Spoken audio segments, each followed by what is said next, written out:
Welcome back to the GSMC College Football Podcast, presented to you by the GSMC Podcast Network. Today is Tuesday, May 27th. Gonna finish off our show by continuing on that Big Ten theme. We're gonna continue on with my rankings, kind of that upper middle tier today. So we got through 18 to 10 the past few days.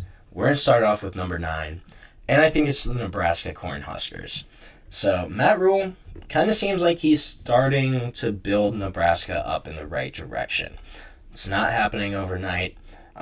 They were more competitive in 2024, but I think this year is kind of the year that we really want to see some progress out of this Cornhusker squad under Matt Rhule. This is kind of the time for them to start notching some big-time conference wins over some bigger opponents. I think if they don't take a leap forward this year, this 2025 season, it's going to be a little disappointing. And Nebraska brought in some guys to kind of try to help quarterback Dylan Raiola coming into his sophomore year. One of those guys is Dane Key. Dane Key coming in from Kentucky. He's kind of lived up to the early building.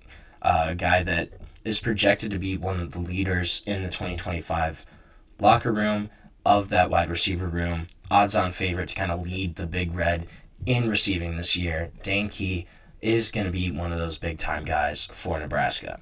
Another wideout to kind of help Dylan Raiola, Isaiah Hunter. Like him, Hunter coming in from Cal is projected to start right now and play a solid role for the Cornhuskers in 2025. A lot of early reports on Hunter kind of indicate that he's a really fierce competitor. He's not afraid to kind of get in the defense's face, even in practice. That's something that kind of shows your competitive spirit, kind of showcases who you are. And Isaiah Hunter, obviously, definitely got that little kind of drive, that fire, that competition, that competitive spirit that you want out of a wideout. Then you bring in some O-linemen, too, to kind of help protect your young quarterback in Dylan Raiola. Elijah Pritchett, a guy coming in from Alabama, one of the biggest portal acquisitions for Nebraska, projected to be Nebraska's starter at left tackle currently, and from pretty much all reports, all indications, had a really strong spring as well. So the Cornhuskers are expecting big things out of Elijah Pritchett in protecting their quarterback Dylan Raiola on his blind side. Another guy, too, that they bring in is Rocco Spindler. Rocco Spindler, guy from Notre Dame, that is pretty much another big-time significant offseason addition on that offensive line, fortifying the trenches for the Cornhuskers.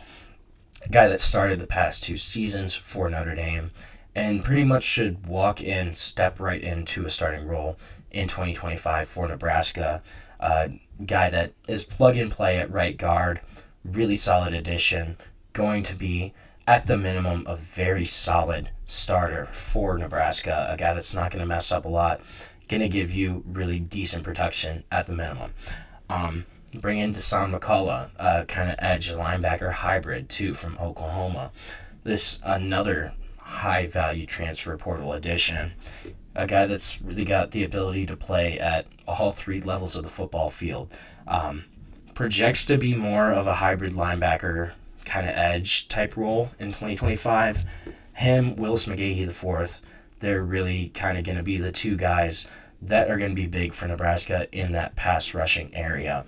Then you have Marquise Watson-Trent coming in, reigning Sun Belt Defensive Player of the Year, and a guy that's going to start for Nebraska at linebacker, could be their leading tackler very well in 2025. An addition that kind of under the radar, but could end up looking like one of the better ones when everything's said and done in 2025 in Marquise Watson-Trent. Another guy, Andrew Marshall, coming in from Idaho. Sneaky good addition for Nebraska. Best cornerback in the Big Sky last year. A guy that is in a great spot to win a starting job at Nebraska and could really kind of showcase what made him the best corner in the Big Sky last year if he's able to get one of those bigger roles. But Nebraska, they have the talent. They have now made it to a bowl game. They're just looking to take that next step. You bring in Dana Holgerson as well as the offensive coordinator. It's going to be interesting Dylan Raiola had a lot of ups and downs last year, but if he can kind of make that next step, make that transition, this could be a sneaky good Nebraska team. But I'm just not ready to rank them that high yet. I think USC is probably 8. I think they're probably ahead of them. USC, they were hyped as, the big addition to the Big Ten coming from the Pac-12. Oregon's kind of taken that. They've kind of taken it and ran with it. They stole that hype right out of the gate. What can Lincoln Riley and the Trojans do to regain it? Well, start winning some games, first of all. The world kind of expected USC to kind of just vault to the top of the Big Ten, and that really hasn't happened. But this group is deep, especially in certain positions. Running back is one of the groups where it's probably as deep as we've ever seen during Lincoln Riley's tenure. 5 scholarship players. Who's going to step into the lead role, though? That's kind of the big question mark. You have Eli Sanders coming in from New Mexico, who rushed for 1,000 yards last year, 9 touchdowns, and was the most productive player at the FBS level. A lot of optimism about JUCO transfer Wayman Jordan. Then you have Brian Jackson. You have Amarion Peterson, 2 younger kids who could kind of get reps too, who both received extended action in the Las Vegas Bowl this year, could potentially get more playing time in 2025. They're certainly kind of a talent. It's just a little harder to kind of forecast who's going to be that number 1 guy this year. In years past, you just kind of earmark, it's going to be Marshawn Lloyd. It's going to be Travis Dye. That's not going to be the case this year for USC. It's going to be interesting. Then you have a really productive duo in Mekhi Lemon, Jacoby Lane coming in at wide receiver. 2 guys those are going to be your top 2 guys. The depth behind them is it's a little questionable, but you have 2 wideouts that are really solid to give Jordan Maeva a decent target. All eyes on the defensive line are going to be on Jakeem Stewart, true freshman, one of the biggest recruiting wins in Lincoln Riley's tenure at USC. 6'6", 290, a guy that's listed as a defensive end, but Dan Tomlin, the defensive coordinator, kind of said that he has the potential to line up at multiple positions pretty much anywhere across the football field. The spring's kind of where we're going to start learning where he'll fit best. Pretty much working in mostly a defensive end, but we'll see what they do with Jakeem Stewart, a guy that really they can mold into anything. He's that good of an athlete. You also have Keyshawn Silver, a big addition in the middle of that defensive line, who's a 6'4", 330 D lineman. Really kind of gives them the size that USC has desperately needed and lacked on the front 7 for years now. And if they want to compete in the Big Ten, they need a big-time, big space-eating defensive tackle. That's just kind of somebody you need in the Big Ten, especially with the running offenses that we see a lot of times. Not going to be a quick twitch penetrator, much more of a space eater, but you need that role. Secondary is going to be interesting. USC lost 4 of 5 guys in their backfield. Starting Kamari Ramsey, that's the best returning player in the secondary, the only starter that's returning. NC State transfer Bishop Fitzgerald, he could factor in for a safety starting role. Corner and nickel are much more of a question. DJ Harvey coming in from San Jose State is probably going to get roll and roll. Then that other kind of 2 spots are really up for grabs. There's a couple different guys. One question mark I have here is R.J. Sermons. Will R.J. Sermons, who just recently reclassified to 2025 and will now join USC this year, number 28 player in the 26 class previously at cornerback, will he be able to kind of push for early playing time in a position that's wide open right now for the Trojans? I think it's very possible. Now, number 7, I think it's the Iowa Hawkeyes. I didn't really know where to put Iowa. They're kind of interesting. Iowa, though, they have an offense now. Iowa, for the first time in 25 years, pretty much, has an offense. Brian Ferentz finally gone last year. Iowa's offense averaged 28 points per game last year. Don't tell anybody. 28 points per game. Will it continue this year? We're going to have to find out. Kirk Ferentz, though, his teams, he always gets the most out of his teams. If anybody can do it, it's Kirk Ferentz. Iowa's always a tough out.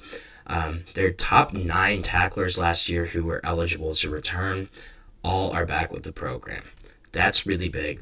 You did lose a lot of production just in terms of that kind of category. On the defensive side of the ball especially, you also lose Caleb Johnson at running back. That was kind of your heart and soul of your rushing attack. And your running backs coach, Liddell Betts, also left. But Iowa's still returning more than 800 rushing yards from last season, combined between 3 runners in Kamari Moulton, Jason Patterson, and Terrell Washington Jr. Those guys all combined for over 800. So you still have some returning production at least. 2 of your top receivers are gone, in Luke Lachey and Caleb Johnson, but you still bring back 9 of your top 12 players in that category in terms of receptions, so that's a win. You also had Logan Jones, multi-year starter on the offensive line, forego the NFL draft, return to the Hawkeyes for another season, and your special teams unit retained their starting kicker and their starting punter, as well as their return specialist in Caden Wetchen, who last season was the most outstanding return specialist in college football. So that's a lot of continuity coming back. Iowa's always going to be one of those plucky programs. Not a lot of people leave. Not a lot of people transfer in. But they're going to be tough. You also bring in Mark Gronowski at quarterback, a guy that won 2 national championships at South Dakota State. One of the most accomplished FCS quarterbacks ever. I'm interested to see how that's going to translate to the FBS level. Is this a guy where he's just a baller wherever he goes? We're going to find out. I'm really curious on Mark Gronowski, though, and kind of how that's all going to shake out, where he's going to end up, what's going to happen with the Iowa offense. Is there actually going to be an Iowa offense this year? We didn't see one pretty much every year until last season, and now you're losing your leading rusher, you're losing your top tight ends, a couple other guys, and bringing in a new quarterback who is one of the most productive quarterbacks ever at the FCS level, but we haven't seen it at this level. We haven't seen it at the Big Ten level. Will that make any difference? Will that kind of affect his play? Or will this be a guy that just comes in and really lights up the college football world and kind of launches Iowa on a much higher trajectory than anybody's really giving them right now? I think that's also a possibility. We're just going to have to wait and find out and see how it all plays out. But Iowa, you may have an offense now, and it's kind of fun. So with that, we are going to end our show for today. Thank you so much for tuning in to the GSMC College Football Podcast, presented to you by the GSMC Podcast Network. Please remember to subscribe, like, and follow the show. And if you want, you can also go to Facebook, Instagram, TikTok, or Twitter for even more sports content, more sports updates that you love. Thank you so much, and have a great day.